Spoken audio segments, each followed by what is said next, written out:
inicio en el mundo de Bellas Artes realmente, que es como mi segunda casa. Me inicio porque había tenido desde niño, más o menos a la edad de 6 7 años, intereses sobre la gráfica, digamos, a nivel general. Y yo inicié mis inquietudes sobre el dibujo y la figura humana a partir de las famosas historietas de la época. Entonces yo fui muy seguidor, todavía sigo siendo seguidor de las historietas, pero en primera instancia me llamó mucho la atención el estilo del dibujante de Modesty Blaise por un lado y el famoso Edgar Rice Burroughs con el famoso Tarzán. Quiere decir que mi trasegar por el mundo de la gráfica, en este caso de la figura humana en particular, fue muy larga. Realmente eso marca mis comienzos, pero yo tuve un antecedente muy importante que es primera vez que lo digo, estando en el bachillerato, por cuestiones de subsistencia. Entonces yo empecé a hacer material didáctico para los practicantes y las practicantes que estaban estudiando pedagogía. Para la gente era muy extraño que yo, un niño de 7 8 años quizás, estuviera haciendo materiales y carteleras del tipo D, porque eran absolutamente impresionantes, y la gente pensaba que era una persona mayor la que las realizaba. Creo que esa etapa de mi vida, que la hice realmente por una necesidad más económica que por una verdadera pasión sobre los asuntos que tenían que ver con la gráfica, para no hablar de un elemento en particular, marcó en mí definitivamente una pauta. Sin duda, cuando yo culmino mis estudios del bachillerato, había una anécdota, o hay una anécdota también bien importante que a mí me dijo mucho cuando yo estaba en grado 11. Un profesor me decía: usted es el único estudiante que no necesita ver, entre otros, esta materia, y era la materia de estética en ese momento. Y yo terminé por ser el profesor de la materia y él pasó como si fuera mi asistente. Entonces es una cosa, un dato muy curioso. Bueno, el asunto es que yo, dando vueltas, en mi época, o para la época, eso es más o menos 1978, 80 aproximadamente, el diseño no existía como una carrera como tal, sino que se hablaba de un dibujo comercial, realmente, que era como el nombre genérico que se daba para la época. Yo me debatía entre varias cosas. Primero la filosofía, porque yo soy filósofo. Me debatía también entre la literatura, pero también me debatía entre las matemáticas, porque yo fui muy bueno para las matemáticas. Entonces me decía todo el mundo: usted va a estudiar matemáticas, una física pura. Yo, realmente no, porque realmente yo desarrollé un trabajo muy casi sistemático sobre el dibujo en particular, y entonces al final decidí por ingresar a Bellas Artes. Entonces, cuando yo llego a presentar el examen, la prueba que normalmente le hacen a uno, el profesor encargado de la prueba me dijo: usted es el único estudiante que no necesita hacer prueba. Y yo dije: ¿cómo así? ¿Será que me van a dar por fuera? Y me dijo: no, al contrario, usted tiene dotes por encima de los estudiantes que están acá. Entonces pasé automáticamente a... Ya mi desarrollo correspondió para la época a unos planes de estudio determinados, en los cuales se le daba predominancia a lo técnico. Lo humanístico, como está en boga ahora de acuerdo a los nuevos planes, pues lógicamente ha cambiado, y de esa manera yo también me fui enrutando, porque se entiende que cuando yo entré más o menos a la carrera, yo ya tenía dominio sobre el dibujo, la anatomía, la figura humana y una cantidad de cosas, la ilustración, en fin. Incluso tenía manejo sobre las letras, porque yo había desarrollado en mis épocas del bachillerato lo que hoy se le llama el lettering, y yo ya había inaugurado, digámoslo así, los espacios del lettering en Colombia, en el mundo en ese momento del diseño comercial. Entonces yo hice mis estudios común y corriente en Bellas Artes.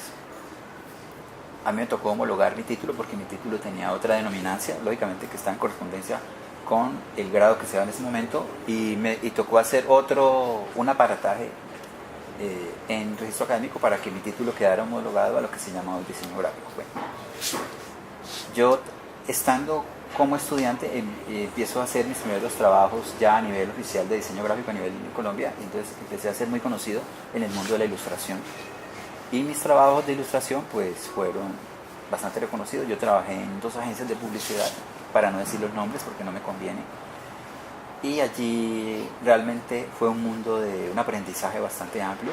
Adquirí muchos conocimientos. En un momento determinado decidí que el mundo de una agencia de publicidad no me nutriría a mí, porque yo estaba en una búsqueda de la literatura, de la filosofía, aunque hice algunas cosas de copy y esas cosas. Realmente yo estaba en otra búsqueda, porque el mío era el campo filosófico. Entonces, ¿qué hice? Me independicé. Llevaba más o menos como unos 8 meses independiente, cuando por sorpresa se aparece a mi casa la famosísima Doris Salcedo.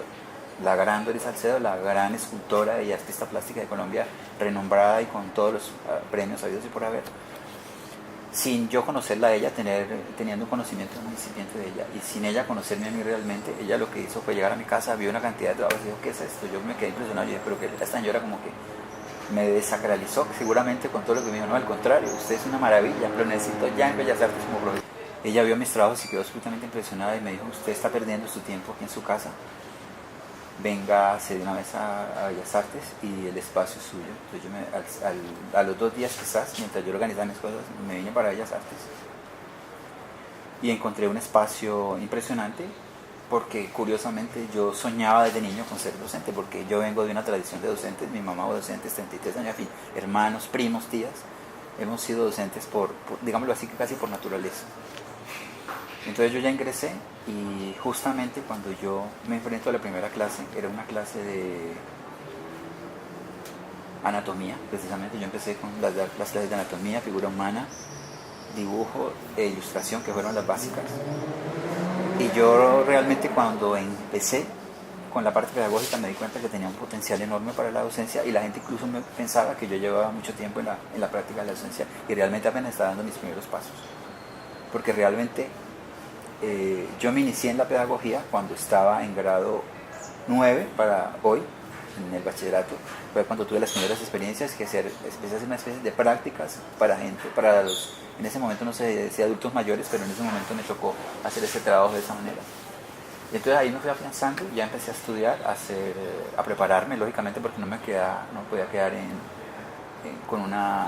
con lo básico de la carrera, y empecé a hacer otros estudios. Ya viajé a Cuba, estudié otras carreras, ya viajé a otros países, estuve en Europa, entonces empecé a nutrirme de cosas hasta llegar al estado en que estoy en la actualidad. Bueno, en cuanto a la investigación y digámoslo así, los formatos o lo conceptual que he trabajado ha sido bastante amplio. En primera instancia, creo que he desarrollado mucho los géneros visuales y verbales a partir de la gráfica. Mis primeras indagaciones datan de allí. Yo yo vengo escribiendo desde niño prácticamente, y mis primeros ensayos tienen que ver en particular con las letras, ¿no? Yo me rememoro cuando yo tenía 6, 7 años quizás. Mi mamá fue mi primera profesora, y un dato muy curioso era que ella tenía en la cocina un tablero instalado. Entonces ella me decía, siéntese niño en la banquita después de comida, que vamos a repasar las lecciones y Eso fue para mí una experiencia hermosísima que recuerdo de mi mamá. Entonces yo creo que empecé a querer las letras y la tipografía a partir de ese momento.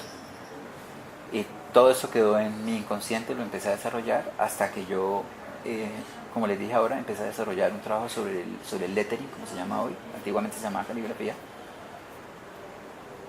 Incluso llegué a un punto tal que algunos de esos resultados fueron publicados en unos libros de Estados Unidos. Esa es como una de las...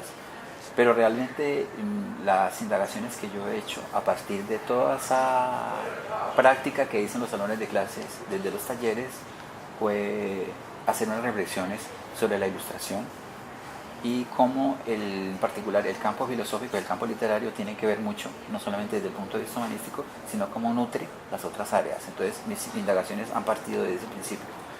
Y una de ellas tiene que ver con la fenomenología de la percepción, que es uno de los primeros trabajos serios que yo publiqué en un libro de la Universidad del Valle. Entonces allí hago unas indagaciones como empezando por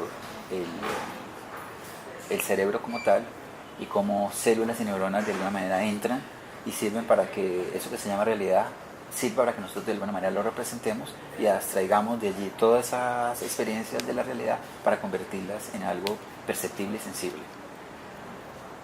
Y hay otros aspectos que me han parecido importantes también, donde yo ahondé precisamente en mis estudios, fue en pedagogía, y recientemente estoy finalizando, yo llegué a la síntesis de todo, que es el mundo de la complejidad. Entonces para ello me enruté con Edgar Morán, que es el trabajo de mi tesis postdoctoral precisamente, sobre la relación entre cerebro, cuerpo y placer y deseo. Entonces, como desde el arte, el cuerpo ha figurado como un ente casi fantasmagórico y nos ha permitido a nosotros, de cierta manera, retroalimentarnos o retroalimentar al artista para que de allí él abstraiga también todo ese mundo de esas ideas y el cuerpo como tal sea representado y siga siendo representado hasta la actualidad.